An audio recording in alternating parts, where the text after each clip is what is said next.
할렐루야. 오늘의 말씀은 마태복음 16장 24절의 말씀입니다. 누구든지 나를 따라오라. 따라올 때 자기를 부인하고 자기 십자가를 지고 나를 따를 것이니라 라고 했습니다. 그리고 또 한 가지 말씀이 있습니다. 사도행전 1장 8절 오직 성령이 임하시면 너희가 권능을 받고 예루살렘과 온 유대와 사마리아 땅까지 이르러 내 증인이 되리라. 오늘 설교의 제목은 제자에서 증인으로가 되겠습니다. 예수님은 제자를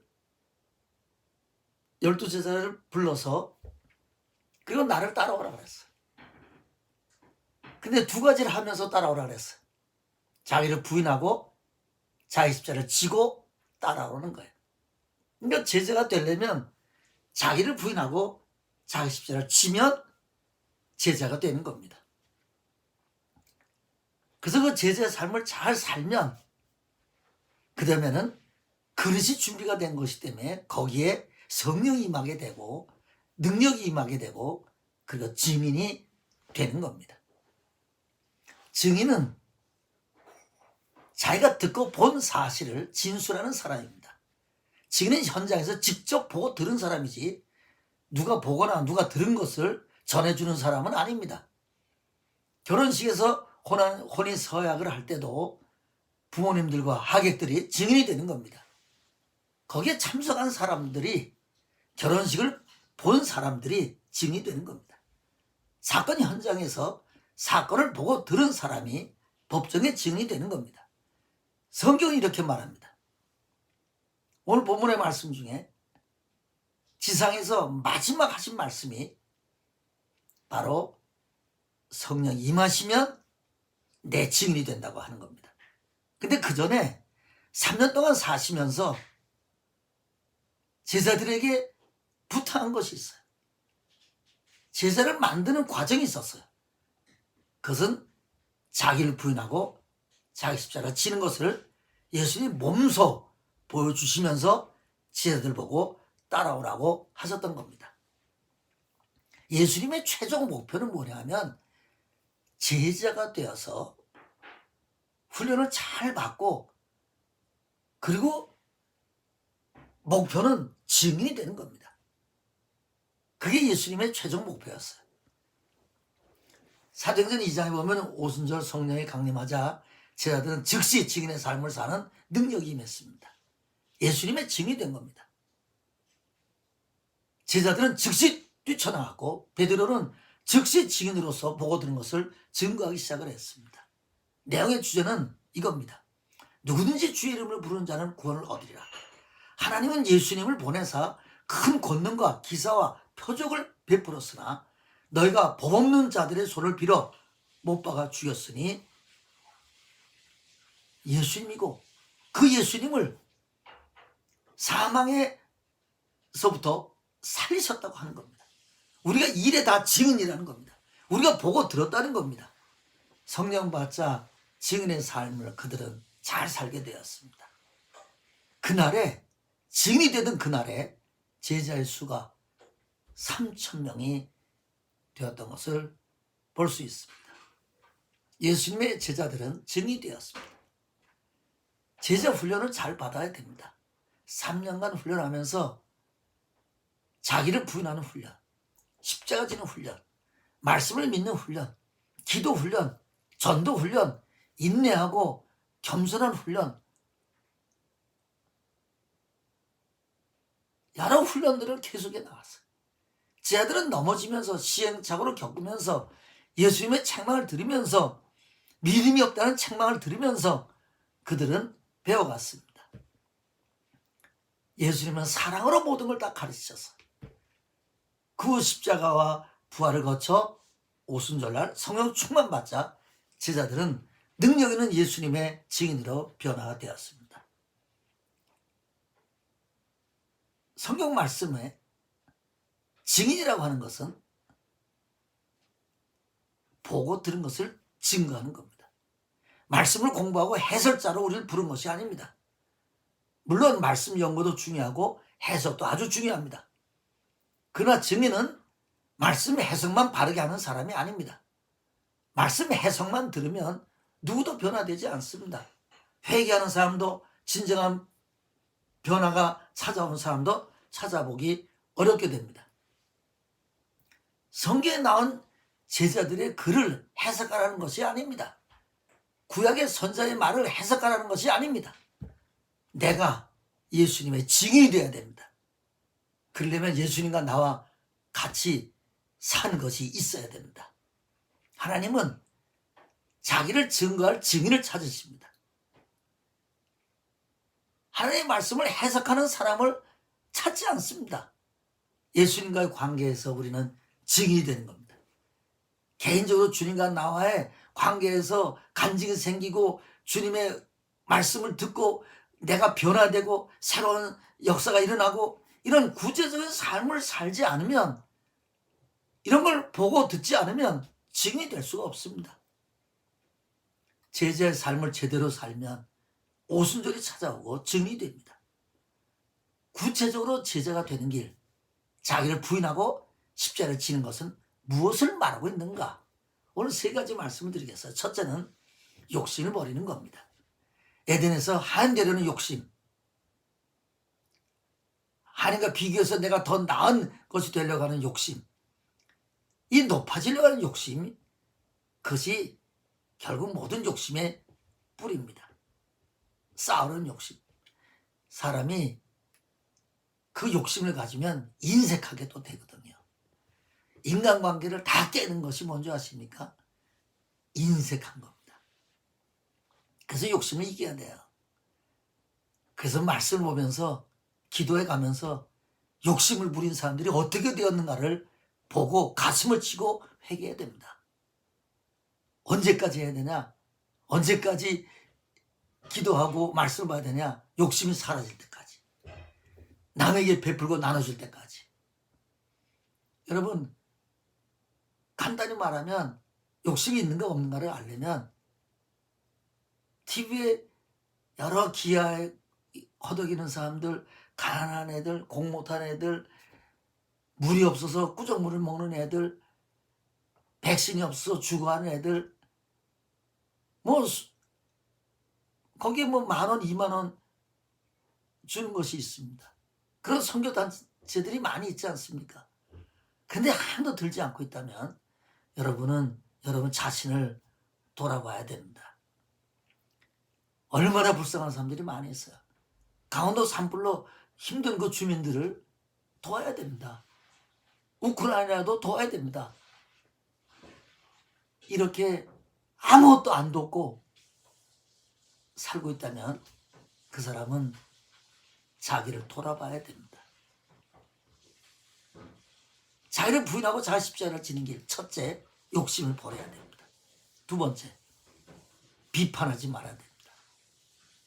남의 하안을 판단하는 너는 누구냐? 그 섰는 것이나 넘어지는 것이 그 주인에게 있음에 그가 세움을 얻으리니 그를 세우는 권능이 주께 있습니다. 대개 비판은 죄라고 생각지 않습니다. 그래서 이렇게 비판하고 그 사람 비판하고 저 사람 비판하고 정치가 비판하고 다 비판합니다. 또 그런 사람끼리 궁짝을 맞으면 그 비판의 수위가 높아집니다. 특히 정적을 향해서는 그 비판을 막을 쏟아냅니다. 우리는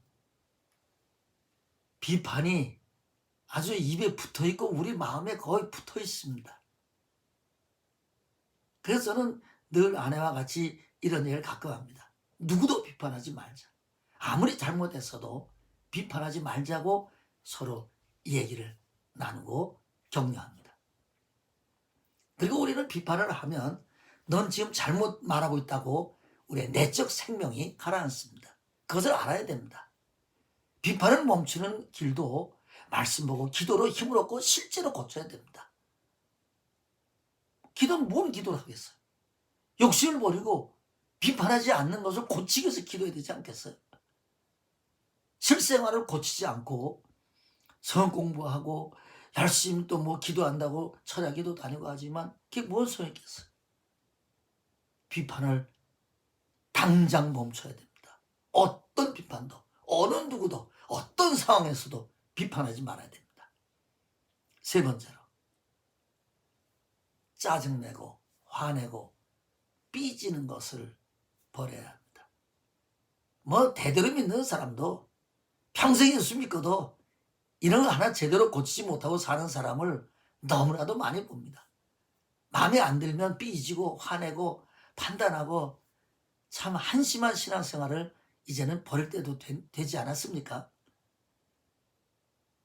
겉으로 화 안 내고 짜증 안 내고 혈기를 안 내도 이 겉으로는 소용이 없습니다. 내면을 고쳐야 됩니다.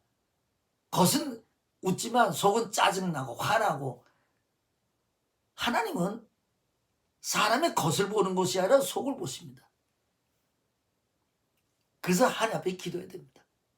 하나님, 나를 고쳐주세요. 나를 변화시켜 주세요. 진심으로 기도해야 됩니다. 그러면 주님이 틀림없이 고쳐주실 겁니다. 증인이 되는 길 이전에 제자의 길은 자기를 부인하고 십자가를 지고 주님을 따르는 길, 제자가 되는 길은 욕심을 버리고 비판하지 말고 짜증내지 말고 이 세 가지를 버리면 여러분은 하나님의 사랑으로 가득 차게 됩니다. 욕심내고 비판하고 짜증내고 화내기 때문에 다 신앙이 새나갑니다. 하나도 당기지 않습니다. 뭐 들은 거는 많고 귀는 커가지고 판단은 잘합니다. 그런데 증인의 삶은 살 길이 없습니다. 증인의 삶을 살기 전에 제자의 삶을 잘 살아서 제자의 삶을 잘 살면 자연히 성령 충만해지고 성령이 새롭게 그를 매일매일 변화시키게 된다고 하는 겁니다. 목회 시절에 간증 하나를 하지요. 어떤 분이 남편이 아내를 얻고 교회 왔어요. 근데 부인은 한 30대 초반이었습니다. 근데 18살부터 정신질환을 알아서 수없이 병원에 입원하고 자다가 남편을 때려라 하는 소리가 들리면 뺨을 때리고 담배를 피라 그러면 담배를 보루로 사다가 그냥 연달아 한 보루가 다 없을 때까지 담배를 피고 욕을 해라 그러면 아파트 창문 열어놓고 길 가는 사람들한테 됐다 욕을 하고 그 처갓집에서 이혼하라고 내 딸 데리고 목사님 이혼하라고 해도 그 남편이 아내를 그렇게 사랑해서 이것저것 기도원이고 뭐 얻고 다니다가 결국 우리 교회를 왔어요. 그래서 뒤에 앉아서 잠깐 기도해주고 거기서 예배를 그냥 보라고 했습니다. 예배 보다가 뒤에서 일어나서 손가락질 뭐 이렇게 하고 있고 뭐 그래. 그래서 저는 변함없이 말씀을 전했어요. 한 주가 지나자 서서히 변화되기 시작을 했습니다. 그리고 어느 날 큰 은혜를 받고 중생을 했어요. 절망 속에서 예수를 만난 겁니다. 그리고 1년 정도 지나서 교회 사무원으로 아주 열심으로 일하게 되었고 뭐 화장실 청소, 교회 청소 뭐 다 합니다. 사무원이라면서. 그리고 2년 후에는 신학교를 갔어요. 맡겨준 중고생들을 정말 눈물로 밤낮 없이 돌보고 사랑하고 가출한 애들 붙잡고 어머니가 그런 년은 필요 없다고 나가 죽으라 그러라 자살한다니까 자살하라 그러라고 그런 애를 붙잡고 밤새도록 같이 기도를 하고 그러면서 맡은 부서에 큰 부흥을 일으켰어요. 회갑이 넘은 지금도 열심으로 전심으로 지금 사역하고 있습니다. 우리는 우리의 생에 제자의 삶을 살다가 증인의 삶을 사는 삶을 살아야 됩니다.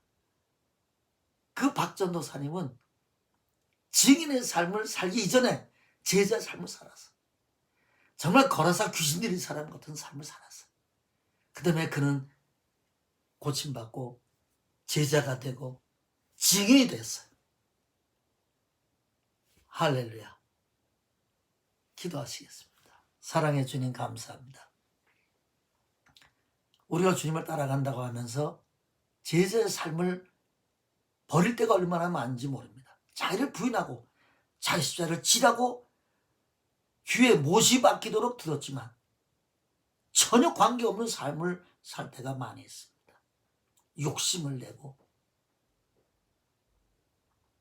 비판하고 짜증내고 이 3대 악을, 이 세 가지가 하나님과의 관계를 다 끊어놓게 되고 모든 은혜를 다 빠져나가게 하고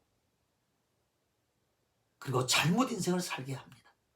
우리에게 은혜를 부어주셔서 정말 제자의 삶을 바로 살다가 증인이 되어 기쁨과 은혜와 사랑과 소망으로 남은 세계를 사는 우리 모두가 되도록 도와주시옵소서. 감사하며 예수님의 이름으로 기도하옵나이다. 아멘. 할렐루야. 감사합니다. 정말 제자의 삶을 바로 살다가 증인이 되어 기쁨과 은혜와 사랑과 소망으로 남은 세계를 사는 우리 모두가 되도록 도와주시옵소서. 감사하며 예수님의 이름으로 기도하옵나이다. 아멘. 할렐루야. 감사합니다.